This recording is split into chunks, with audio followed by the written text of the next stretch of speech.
and welcome to the Nonprofit Podcast. I'm David Higgins, and it's always great to have you being part of this conversation. Now, have you ever heard of that saying, when elephants fly? Maybe when you were a child in the 80s, you saw it on a Dumbo cartoon or other things that were out there, but it's a term that I was raised with. I'd have my dad say, well, that won't happen, until elephants fly, or the cow jumps over the moon, or something to that effect. And we realize it's a term that says, you're really barking up a wrong tree. There's not much chance for change. But what happens if in your life you were to focus to champion a cause that others said just can't change? It's just going to always be that way. And you start changing it against all odds. You start making an impact. That's when you become a founder and chief change agent of an organization you just choose to call Flying Elephants. Because truly, and it's one of the best names out there for an organization. It allows you for people to look at it and go, you know what? Those things can change. It's a name of hope. It's a name that grabs you and go, wow, my creativity turns on to what's possible. And that is somebody who we're going to talk about today. Before we get into that conversation, our podcast is sponsored by Demystifying Fundraising Funnels. It is a digital marketing blueprint to fund your nonprofit. And if your nonprofit is dealing with conversations between your leaders and your board members, and you're saying, look, we're all on a different wavelength. When we talk technology, talk about taking our fundraisers online, it seems like I say something and they understand something else. Well, this book helps bring you all to the table together. So when you say things like, we need an email drip campaign, they understand exactly what you're talking about. And they go, you're right, we do. And they understand the argument why you need that. When you're talking about doing fundraising digital funnels, or you're talking about the Google ad grant and your perfect website for your nonprofit, communicating with your next generation of donors into your community. This book's going to really help with that language and create that synergy in your own teams. And so I encourage you to buy it today. You'll find it wherever books are sold. And if you have questions, give us a shout, because we love to talk about this subject. It's so much fun. Well, our guest today is the founder and CEO of Uplifting Impact. She is the reason Flying Elephants has wings, and she is a diversity, equity, and inclusion expert, coach, and consultant, award-winning author and speaker, and social entrepreneur. She's the chief change agent of 4 purpose-driven enterprises. So let's welcome Deanna Singh. Deanna, it is so good to have you as part of our podcast today. Awesome. I'm so happy to be here, David. And I love what you just said about the book and the connection. I'm going to go get my copy for sure. I'm glad. I know the author. He's a great guy. So awesome. I want to tell you, though, from one author to another, I have gone through the 6 books that you've written, and I love the direction, the focus, the challenge that you put into each one of them. Well, thank you so much. I think whenever anybody says like, oh, as an author, I'm always like, who are they talking about? I have to stop and remember that that's a title. It's one that I take very seriously, but it isn't one that I went into like thinking, right? I didn't wake up one day thinking I'm going to be an author. And it really comes back to what you just said. Like every single time I've written any book or it's come out in that publication, the origin of it, right? Where it started was that I felt like there was a message that was so strong, that was much bigger than anything that I could do or say on my own, that it really did need to get into a space that it could, travel the world and really be a message that other people could use as a tool. So whenever anybody, says author, I'm always like, wait, what? No, I just am a builder. Like I'm a tool maker. And that just happens to be a really awesome tool to use. Absolutely. It comes from that sense that, okay, I've learned something that I really think can help, that really can bring adjustment and change. And I think that's our nonprofit impact that's inside of our hearts. Like we're wanting to help others, right? Absolutely. And then we start putting it out, maybe to help a few, and then it turns into something even bigger. Yeah. And it's so exciting. Especially with Now, the business books, I always talk about it as like, no, this is just like a culmination of some of the mistakes that I've made. So you don't have to make the same mistakes, right? Like this is a way we move together, we move faster together when we are together and we're learning from one another. And so I always think that's sort of the receptacle, right? For of things like I've seen either I've done wrong or that I could have done better and things that clients have done, and just how do we make sure that we can move people faster? absolutely. Now, you're busy and you're always on the go. Are you in your headquarters in Milwaukee today? I am broadcasting live from Milwaukee. Wow. That's exciting. Um, I want to say that I followed you for quite a while on LinkedIn. That is a major connection hub for you. It's a real networking environment that you've really sewn into as an organization. And just as a side note, for those, we talk a lot about social media on this platform. For our nonprofit leaders, it's so important to understand, and the statistics I've used often, there's 103 major social networks out there. And there's 7 major ones. And we can get overwhelmed trying to post on everything because there's a value in everything. But when you make one really important, become really strong, and it really can magnify your impact in that conversation. And Deanna, I know you're on other social networks, but you've really turned LinkedIn into this real strength for your organization. And because of that, LinkedIn has a term they use that is an invitation only.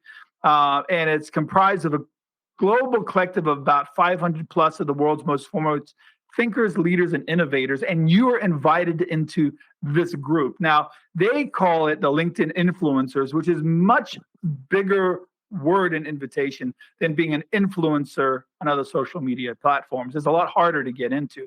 So I want to congratulate you on officially becoming a LinkedIn influencer. Well, thank you so much. And big shout out to LinkedIn because they are incredibly thoughtful. I think, again, as you mentioned, there's so many different platforms and everybody does things a little bit differently. But what LinkedIn did and, the process was really try to understand what is the message, what's different, who is looking for it, where are people really struggling. And so it is exciting, right, that we're able to fill that space. But it goes back to that same thing we were just talking about with the books. It's just this desire to learn from other people and to be able to share some of the tips and tools and things that we've seen to be really effective along the way. And since that's the main crux of what LinkedIn is trying to do, it makes the most sense for us, right? Right. It's aligned with who we are and how we show up and really how we want to make an impact. So it's just a perfect partnership. We're really excited about it. Now, out of curiosity, the LinkedIn has to have a certain profile. They're saying if you're doing this, we'll consider you in your profile to be an influencer. What are those items? Do you know off the top of your head? Yeah, I don't know all of them and I can only speak from my own experience, but part of it is are you present? Like I think that like you mentioned, it's so hard to get you could be in a million different places and trying to do all of that, but are you really being present? And so one of the things that we made a commitment to do, not just myself as an individual, really as a team, is to make sure that things that we saw that could benefit and help other people grow, that we were helping call attention, that we were elevating other people, that we were really using it. We have a phrase inside of our organization that we say on a daily basis, and it's to give generously, give generously. And we found that we did that a lot on LinkedIn. So I think that's one of the things, right? Are you giving generously? Like that is the main motto of everything that we put onto LinkedIn, how we're thinking about it, who we elevate, all of that. I think a second thing, and so it's about showing up and giving generously. I think a second thing is really thinking about a thought leadership component. One of the things that we try to offer, especially as we think about diversity, equity, and inclusion, is a framework that really speaks to what it means to help an organization thrive. And there's a lot of wonderful people out there. Again, we do a lot of elevating, right? Like that's part of what we do, who are out there doing just fantastic, amazing work. You have academics, you have practitioners, you have just all these wonderful, wonderful people. And David, what we try to do is help people understand how to use all of that information. And like we try to distill that information into something that's practical, right? That can be something I could put into practice as I go back into work the next day, starting at 9, right? Like how I run my meetings, how I interface with my clients, how I interface with my colleagues. So we try to take all that information and distill it down. That's one distinguishing like thought leader component that I think is different about what we do. But the other thing is that we operate on joy. Like that is our operating system as an organization.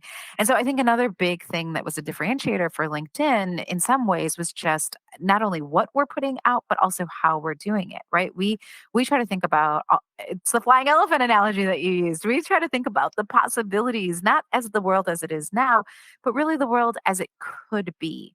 And that's another, I think, thing that really, as we talked to LinkedIn and we kind of had these conversations going back and forth of whether or not this is going to be a good fit. I think that was one of the things that really resonated with that team.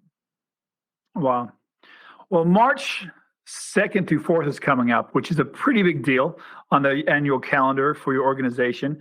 Uplift Impacts, which is one of the groups that you founded, one of the organizations that you've really envisioned as it's taken off, is going to be doing How to Be an Ally Virtual 2022 Summit, where you'll be speaking alongside Dr. Justin Ponder. You must be getting pretty excited about this entire event coming up. I cannot even tell you how excited. If you could see, my feet are like doing this, right? I'm I've got so much excitement about this. This is one of my favorite things that we do. We do it every year, sometimes twice a year because we have so much demand for this content. But what we do is we have this like really engaging, intense, like 3 days virtual summit where we really go through all of the different ways that as an individual, you can show up and be a better ally. And I think the thing that makes me so excited, David, we have so much fun during those days. It's like really great content, right? People like walk away like, oh, like worked up, ready to go, right? Like happy, joyful, understanding the possibilities. But for me, what's even more exciting is the day after, the week after, the year that happens afterwards, and the feedback that we get from the people who get to come. We typically have over 500 people. They're from all over the world. It's just this incredible group. We have small, nonprofit organizations to Fortune 500 companies. We have CEOs, we have frontline staff. I mean, it's just like this beautiful, inclusive environment too, right? Of all these people from different backgrounds. But I love hearing from them as time goes on after the summit about what they have changed, right? Like how much more empowered they feel, no matter what their role or title or organization, or even if they're not in an organization right now, they're just thinking about it from a community perspective, just what they're able to do differently, how they're able to show up and have more confidence being able to show up as an ally. That to me, right, that's about those little changes, those little sparks, those little pieces of where you ignite that have the really big impacts in the way that the world is. Wow, I love that. I can't wait to hear some of the stories after the fact. That and that would be exciting. Now, we mentioned earlier you've written 6 books, which as I went through, I really felt the impact of your focus. A few 2 months ago, we interviewed Alvin Irby, who is the founder and leader within Barbershop Books, which they're trying to take books for Black boys that were wanting to read, to learn how to read. And they're setting up barbershops as libraries, and they're writing books. Because what I discovered, and this is what Alvin educated me on, is that young Black boys who want to learn to read and get into reading, they don't see faces of little Black boys looking back at them in the material. Almost all of the material has not been written for them and their culture and who they are. And so he was trying to reverse that. Now they're headquartered out of New York, and they're in 16 states now. They're doing an amazing job. When I started seeing what you're doing, it's really like cousins of each other. Now, when it comes to children, now you've got a much broader reach, and you're reaching adults and creating impact on a national scale as well. That is different. But I really loved the same passion to raise up a generation of readers in a material that allows them to feel empowered and strengthened within. And I thought that was pretty exciting. Now, you've written children's books, not just books for us older people, like I Am a Girl of Color and I'm a Boy of Color as well. But you've also written Purposeful Hustle. That was a fun challenge. I think the best way to put it. I think everyone should get Purposeful Hustle and read that book. It'll make them wake up a bit. Thanks. Thank you. But you've just released Actions Speak Louder. Can you tell me more about this book that you just put out?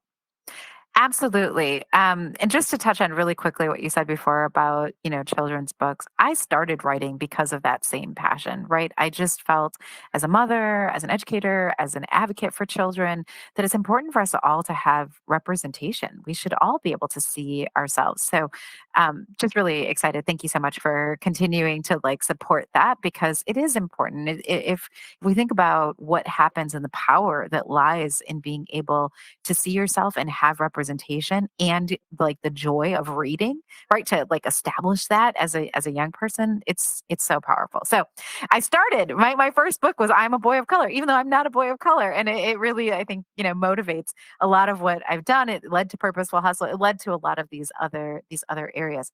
But actions speak louder is a book that is coming out with Penguin Random House. It actually comes out May 31st of 2022. So it is available for pre-sale right now.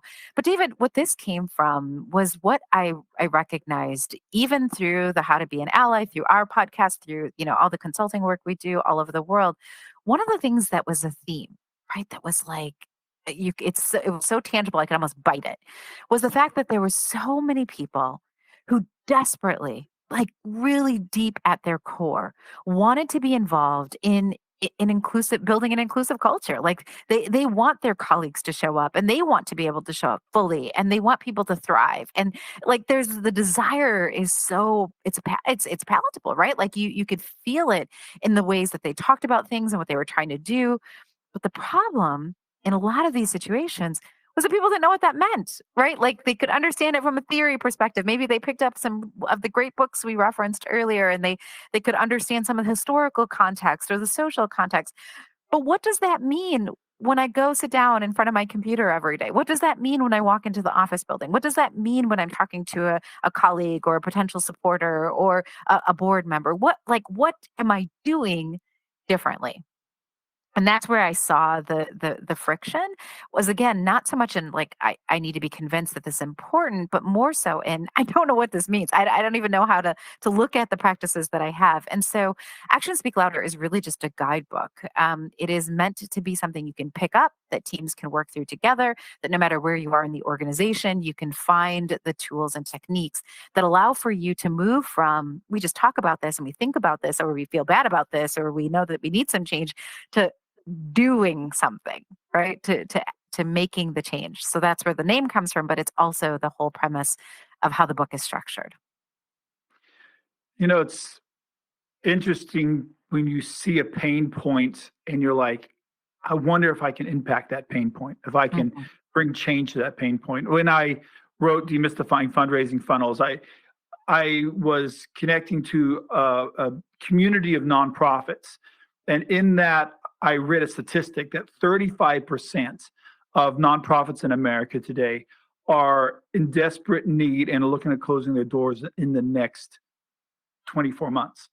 That shook me, that statistic, because that 35%, when I looked into it, was representing ones that were taking care of the most needy parts of our society. Right. They didn't have the multi-generational funding that was coming in. They didn't have the lobbyists in government. They were dealing with just community needs, the pantries, Right. the drug rescue centers, the teen centers, these type of things, civic mentoring programs.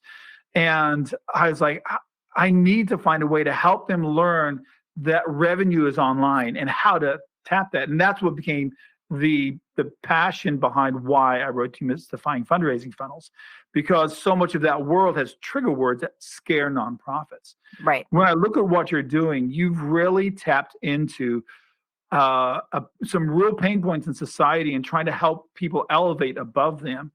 Can you tell me about the motivation that really caused your message to really push and drive inside of you the way it does? I think it's a couple of different things. One of them happens to be my purpose and how I define my purpose. It's also the purpose of Flying Elephant, our umbrella organization for these four social enterprises. But it is this idea that we all have this power. And what we need to be thinking about, in my opinion, is how we shift power to marginalized communities. It's not that the power doesn't exist, right? It's the realization of it and then making sure that we're being intentional about where that power sits. David, I don't know if you know this, but my whole background is based in the nonprofit world. I ran a big foundation, multiple big foundations, actually three of them. When I wake up thanking the world that we have nonprofits in our space, because I know how incredibly powerful it is for us to have them. But what and so I say this as an insider. I hope that gives me a little bit of street cred, right? But I say Absolutely. this as an insider. Yeah. I think one of the things that we don't talk enough about with our nonprofit partners is this idea of power, and where does it sit and who has it, and where can we influence it? And so I think one of the motivating things for me has always been around power. The reason why a lot of the work that I do also ends up in the diversity, equity, and inclusion space is because we see that that's one of the places where power is the most obstructed, right? It's the most out of balance. And so when I think about all the things that I've had the great fortune of being able to do in my career and all the different sectors and the different ways that I've been able to show up in leadership or to learn alongside other people, what I kept coming back to was this idea of where is the power? And what are we doing with intention? And what are we doing with what are we just doing because we've always done it, or because it's easy, or because we're scared, right? Like fear. What are those things? And so when I started to realize like that was something that really motivated me, because the minute you see, right, like we were talking about the young boys reading, the minute that they can see, wait, I have the power to read some, I have the power to choose the books that I'm reading. I have the power to be able to see all of these different representations of what I might choose to do with my life and where I might go. As soon as they recognize that, it's not that they don't have it, they already have it. Right, but sometimes it's like turning the light on in that room or doing whatever it is, whatever it might be for the situation. So anyways, that to me, it's a very long-winded way of answering your question, but that to me is what motivates everything that I do. I wake up in the morning thinking, how can I shift power to marginalized communities? And I go to sleep and I evaluate my day with, how did I shift power to marginalized communities? Did I do it in the way that I am uniquely situated to do? So that's the message, right? And that's what drives kind of everything I do. I was interviewing this last week Stephen Baldwin, who is the executive director of the Washington Chorus in Mm, Washington, D.C. And he said something that is very similar to what you just said. He said, if you're not at the table, you're on the table. And nonprofits have to understand they have the power to be at the table. yep, They don't have to be always in a defensive posture, but they have to understand that they are a voice of change. It comes to a thought. If corporations could have fixed it, they would have found a way to fix it and make money on it. If governments could create laws, they would have done it. And the reason why nonprofits exist is because there hasn't been an answer, and we are desperately needed with what we know to be able to bring a difference in the world. Because that we have a right to be at the table. You know, that's right. we are an experiment in a way, but we're an experiment because no one else has a solution. Yeah. And I'll tell you, this is my philosophy on problems. I honestly believe that all of the solutions to all of the problems that we have right now, I don't care if you're talking about environment, social, economic, all the different challenges that our beautiful nonprofit organizations have missions to try and solve for. I believe actually all of the solutions already exist. Yeah. I do. Yeah. I fundamentally believe that. That is like one of my core beliefs. I think the reason why we don't see the solutions is because we have not created the environments in which they could be brought to life. Right? We haven't gone and had conversations with the people who are most directly impacted by the work that we're trying to solve for, the issues that we're trying to solve for. We haven't invited the people on our team who have been looking at the work and maybe in it for their whole lives, or researching it or doing whatever, or being on the front line. We haven't invited them to say, what would you do differently? Where have you seen the most impact? Right? We have amazing. I mean, the human race and what we are capable of, and how intelligent we are, right? And the access that we have to all of these resources. I genuinely believe that.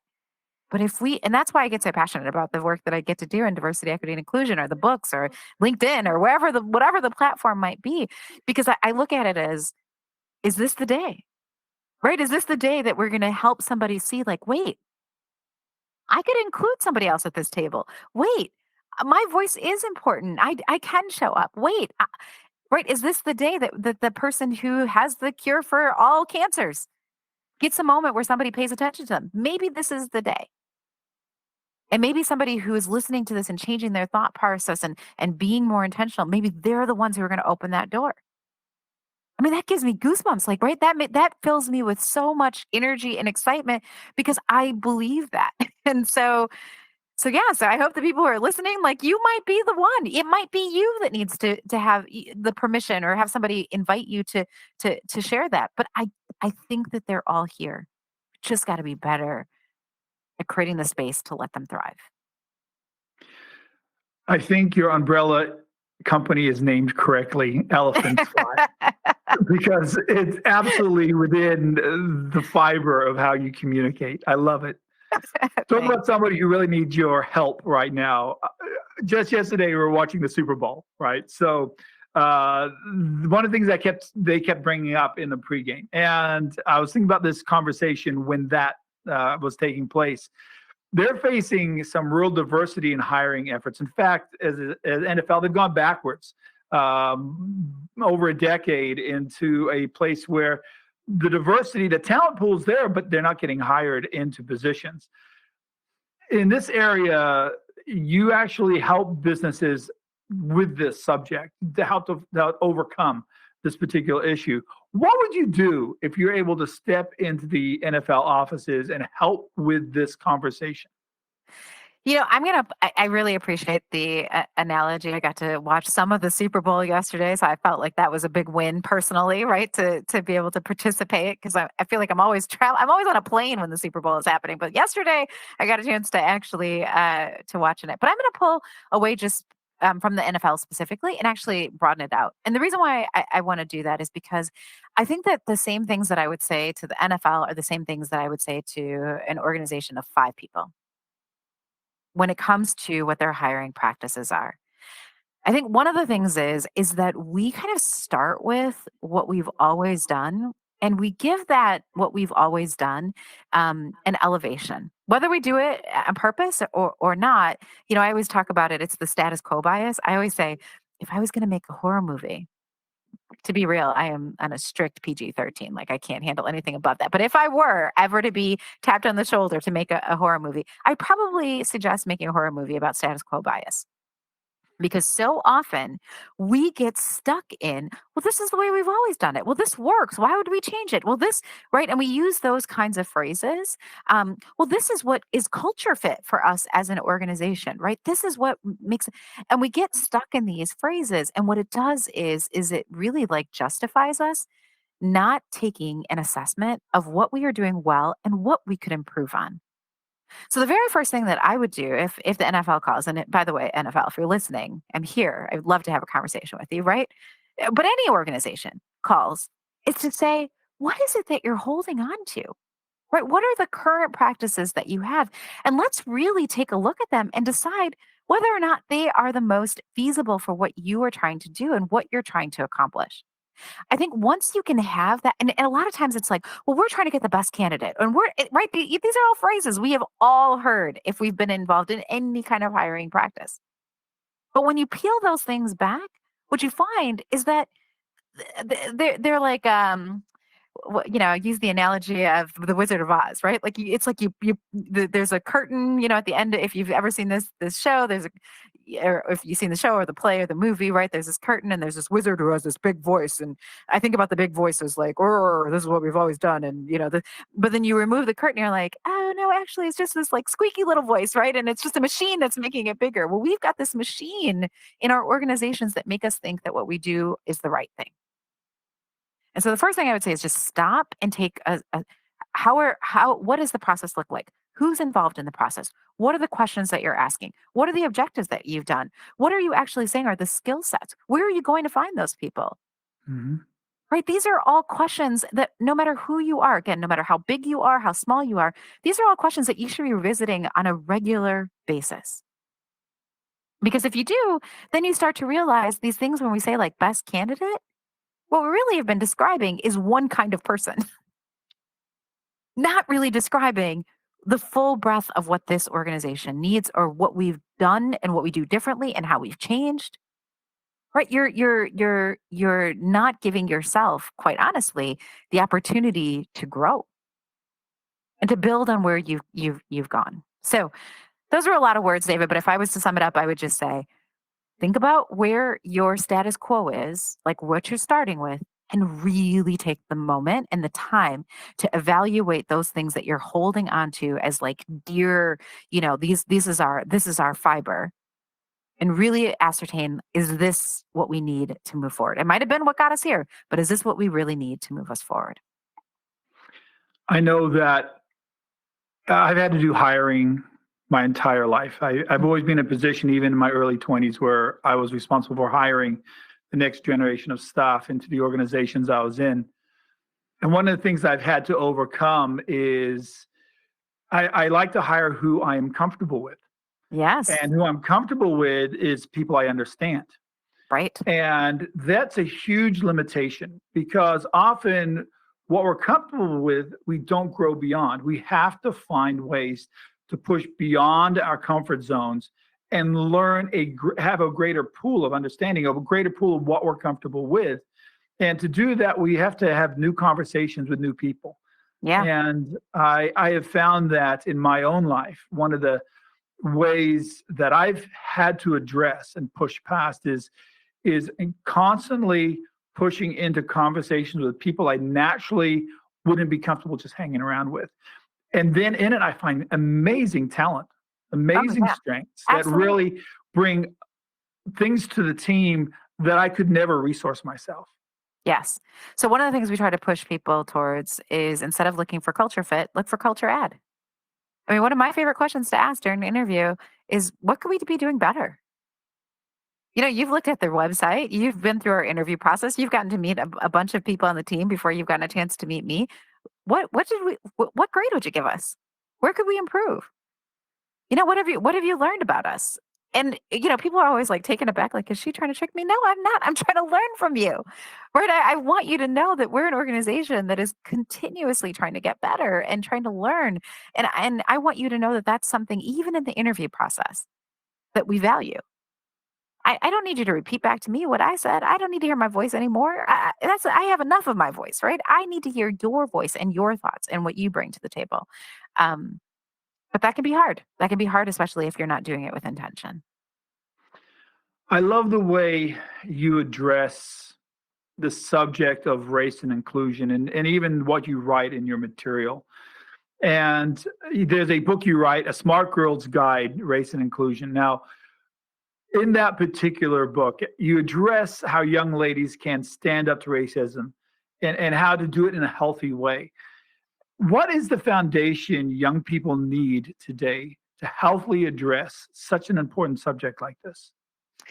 So the book, The Smart Girl's Guide, is through a wonderful partner that I have. So I wrote that book through American Girl, and they've been really awesome. I don't know how else to say what my relationship with them has been like, but I really appreciate the fact that not just in the book that I wrote, which is part of the Smart Girl's Guide collection, but also in all of the other materials that they've been putting out. I've been helping consult with some of those, just how thoughtful they are in their process. One of the things that I will tell you, that they said to me as I was writing this book, is they said, Deanna, try and think about, we're trying to think about the voice, like how you talk to young people. They were like, try to, think about it as like the cool aunt. Like the aunt that you would go to if somebody was having a challenge or they were trying to figure this out. I don't know that I delivered, David, on being the cool aunt. Like I really tried, but I definitely was trying to get across a couple of things in writing that book. One of them was that it's really important for us, and this is not just with young ladies or young men or young children. This is really about all of us. Right, because I've had so many businesses that have actually bought the race and inclusion book, the one I wrote for American Girl, for their teams. Right, so the adults who have taken on this book and used it as a resource for their teams. But one of the things that I always say, and I think that really hopefully shines through in the book, is that one thing we have to think and take consideration of is, like, who are we? And how are we spending some time getting to know who we are as individuals also, right? I know that a lot of times when we talk to white children or, white adults, and they'll say, well, I don't know, my culture, I don't really have a culture. I'm white.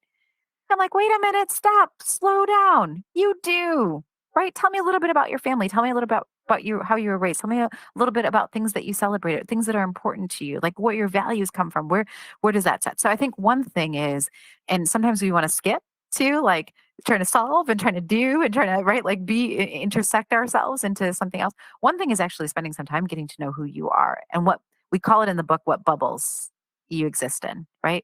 So just understanding like what's my school bubble? What's my family bubble? What's my work bubble? What's my community bubble? What are those things? I think the second thing is to then take and give yourself the opportunity to engage in things that actually expand your horizons. You just gave a perfect example of this, David, when you said, I have to put myself into conversations with people I might not normally be comfortable with and really engage in those conversations in order to learn.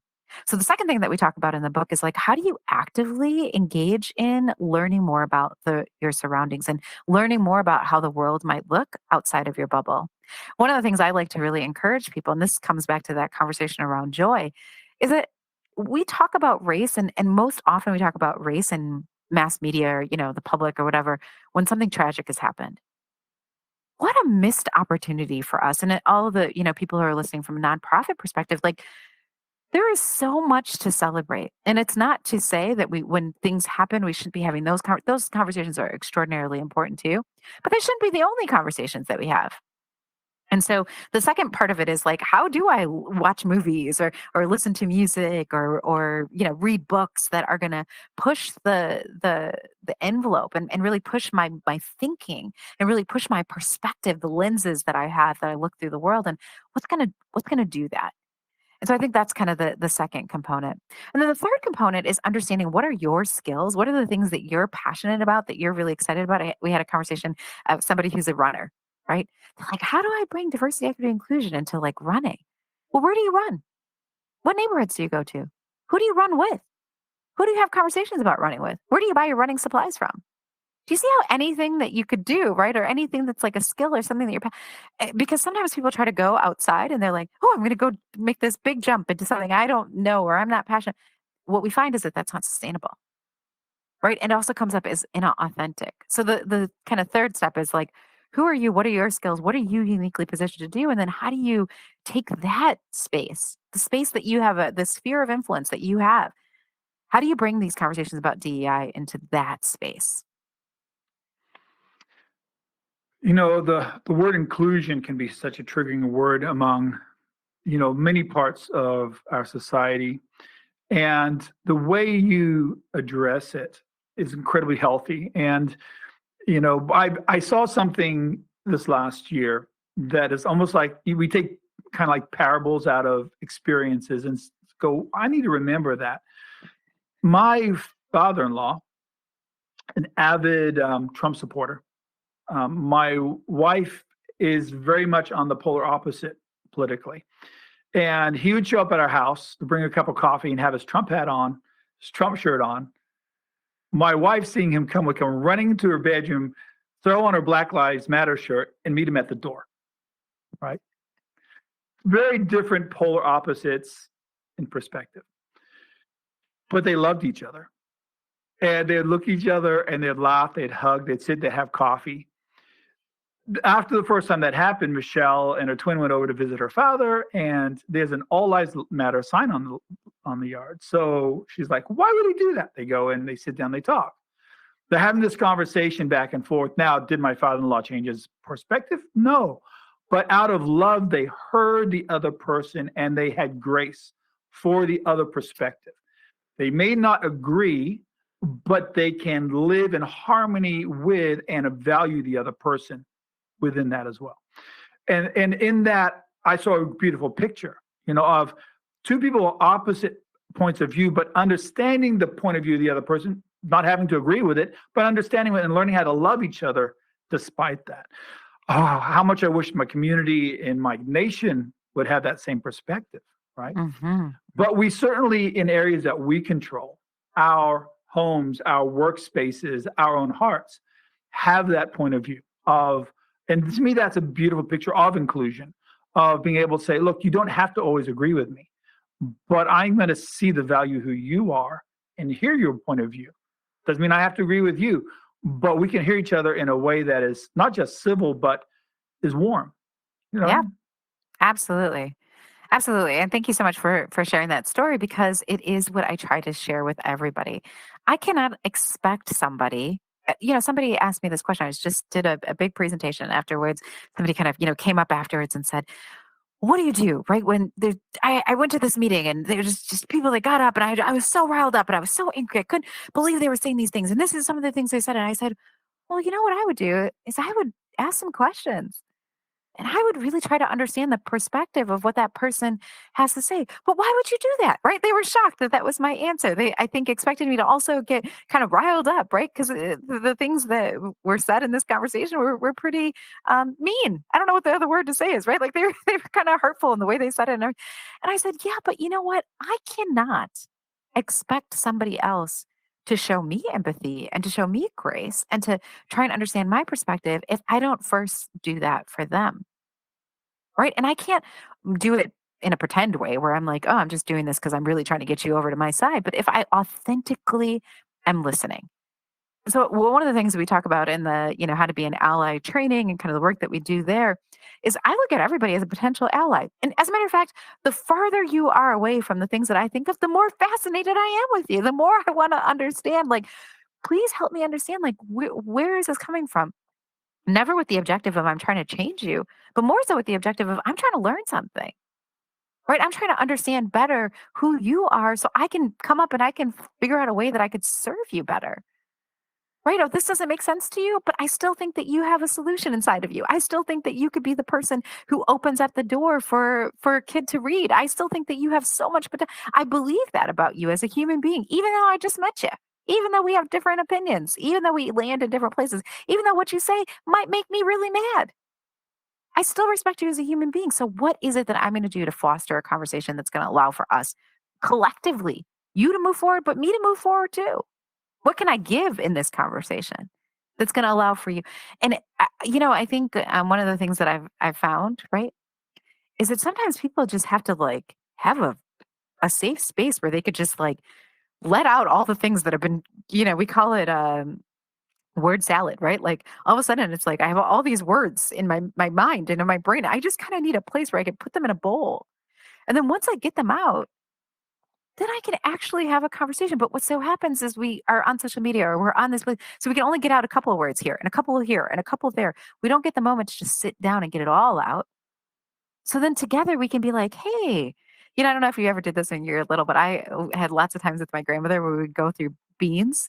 We'd sort beans and you'd pull out the ones that were like, I don't want to eat this. This was in the bowl, but this is not doesn't that look good? I don't want to eat. So we pull these out, right? We need to be able to have some place where we can hold that. And too often we miss that. We miss the opportunity to sit on the porch with different shirts on and just to have a conversation based in love. Yeah. You're talking about being a bridge. You're talking Yes. about bridging perspective, bridging worldviews. You have something I loved going through it. You have 5 different type of engaging in a bridge that you have with different personalities, where we are in our own maturity. Mhm. And I want to talk about bridge types because bridge type is something that you've graphed, you've spoken about in conferences, and you've blogged a lot about. So, can I bring up each one and you kind of give me a Yeah. definition? Yeah. Let's do it. So, the question for the listener is, what bridge type are you? And the first one is a bridge user. So, what is a bridge user? Yeah, so I love this analogy of the bridge because I think we're all have the ability to build a bridge one to the other, right? And so how do we do that and where do we kind of sit?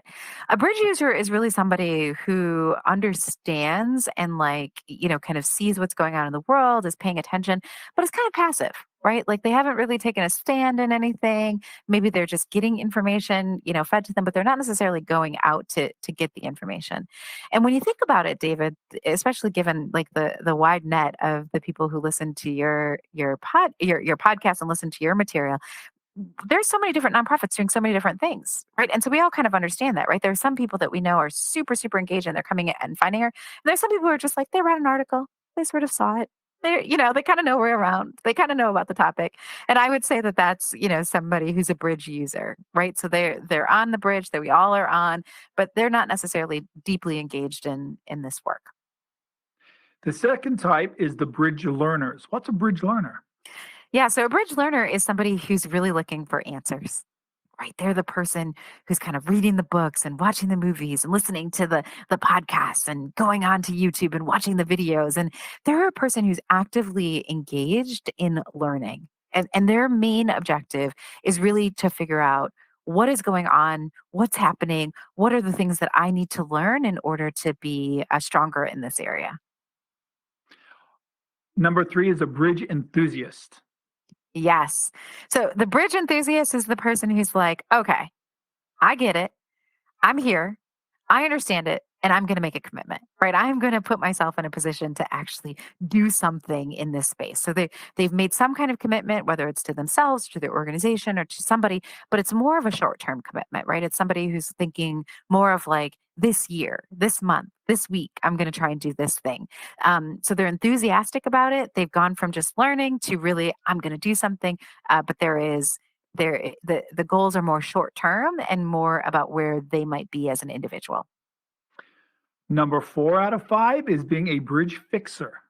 Yeah, so the fixer is somebody who's really looking at some of the long-term commitments, right? So they make the shift from I'm going to do this thing for this week or this month or this year to really like, wait, what's the bigger picture here? And what are some things that I can do over time? And how am I trying to change not just my behaviors, but maybe even just my mindset, right? Like I'm really trying to look for that more transformational change in how I show up in the world.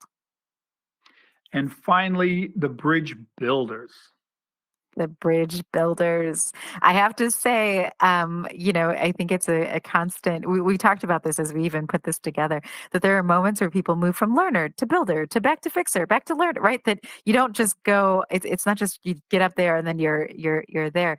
But my bridge builders, they are the people who wake up on a regular basis. They are committed in all of the different places where they have power to make sure that they're raising these conversations around inclusion. So they've gone past just learning. They're gone past the short-term commitment. They've gone past the long-term commitment. And what they're trying to do is elevate the conversation so that they can help other people build bridges too.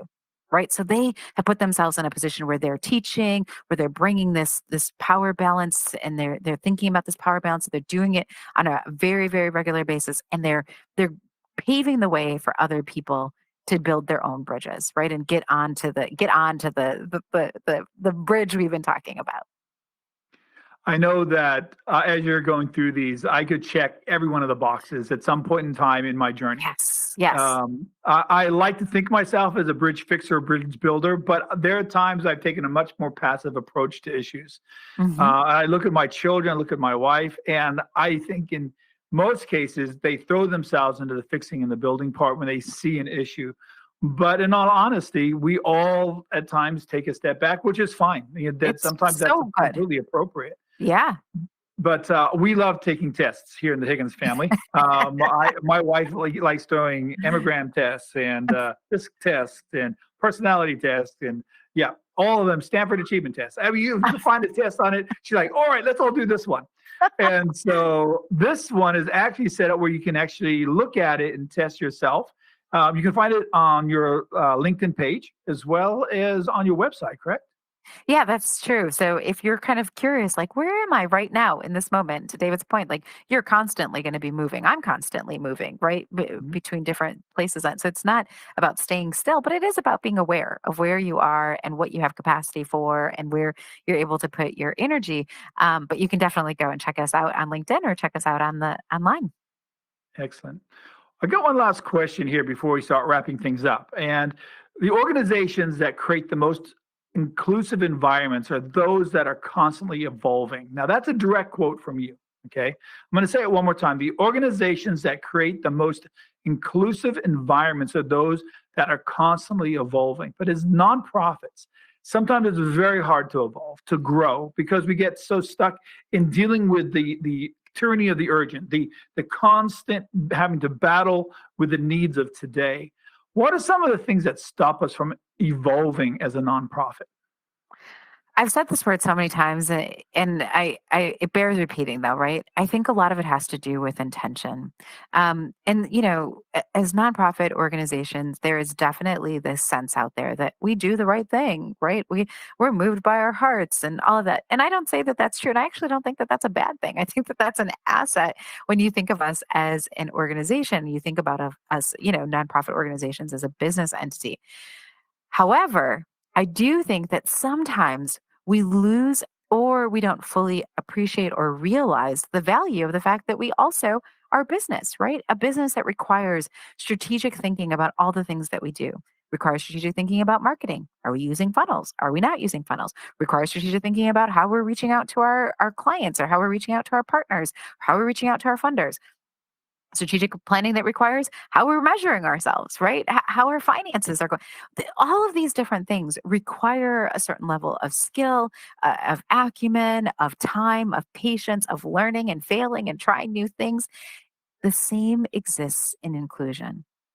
So the same way that we kind of get frustrated when people are like, "Oh, well, you're a nonprofit, and so you just do this because of the goodness of your heart, and you should be able to magically make all of these things that we would never encourage our corporate partners to do, right? We would never say to our corporate partners, yeah, no, we don't think you should put any money into marketing, or we don't think that, or your people should get appropriately resourced in how they're paid, or we would never say that because but for some reason, we attribute all these things to nonprofit. I always tell people, I have a T-shirt actually that says nonprofit is just a tax status. We're still businesses, and so it's another little soapbox that I could get on.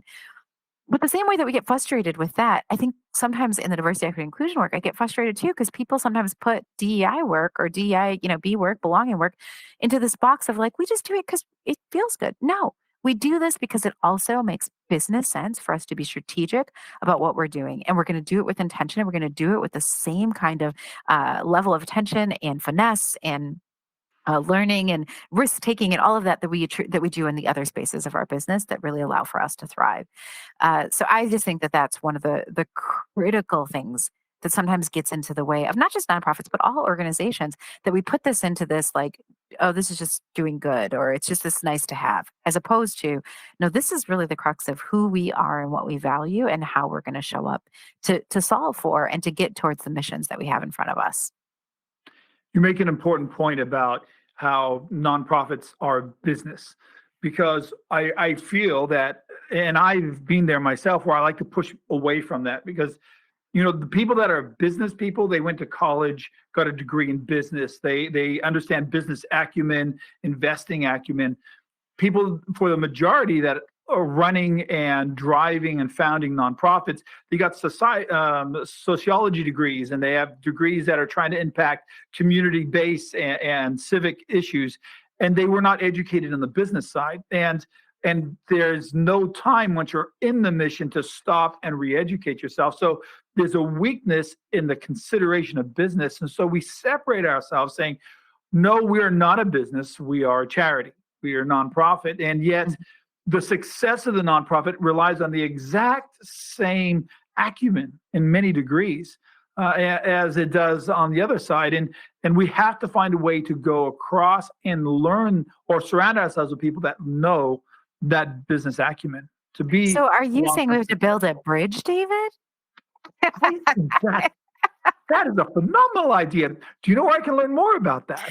You actually do know where you could learn more about it, because when we think about these places of like inclusion, it does have to do with our mindset too, right? It's definitely along the lines of, and that's where we spend most of our time, thinking about race and sex and gender and all these other different things, and social identities. But it also has to do with, what is our frame, our perspective, the way that we are looking at how we sit in the world. And if we're not creating space for that diversity of thought, we will get stuck in trying to make us and them, and we do this and that's different, and we can't, where we could actually just benefit from learning more about how people do the same thing that we're doing, just differently. Sounds like a good way to do that is getting more connected to Uplifting Impact and Flying Elephant. What is the best way somebody can connect with you guys? Absolutely. Well, definitely, obviously on LinkedIn, we would love to have you connect there. We love hearing from people. We love getting questions from there. We try really hard to serve. So if there's something that you heard today that you want to learn more about or anything, like, feel free to just reach out to us. We will do our best to try and answer your questions What or connect with what you. is your LinkedIn handle? It's Deanna Singh. So you could just find me at Deanna Singh, or you can find our other chief consultant, Justin Ponder, either one of us. We have a podcast. We have all kinds of different ways that we can engage with you. The other thing is just to go to the upliftingimpact.com website. And that's where we have all the information about the books, the summits, and, some of the other thought pieces that we've put out. Wonderful. Well, we end every one of these conversations with giving a shout out to a nonprofit we think is doing a great job. Ones that, like, we want to give them a high five and kind of give them, hey, everybody know that these people exist, because sometimes we get invisible by just doing our mission. And I'm going to go first, and I'm going to hand it to you. Do you think you know a nonprofit you can give a shout out to that you love? Absolutely. All right. So I love Code 2040. It is a nonprofit activating, connecting, and mobilizing nonprofit. What they do is they take the racially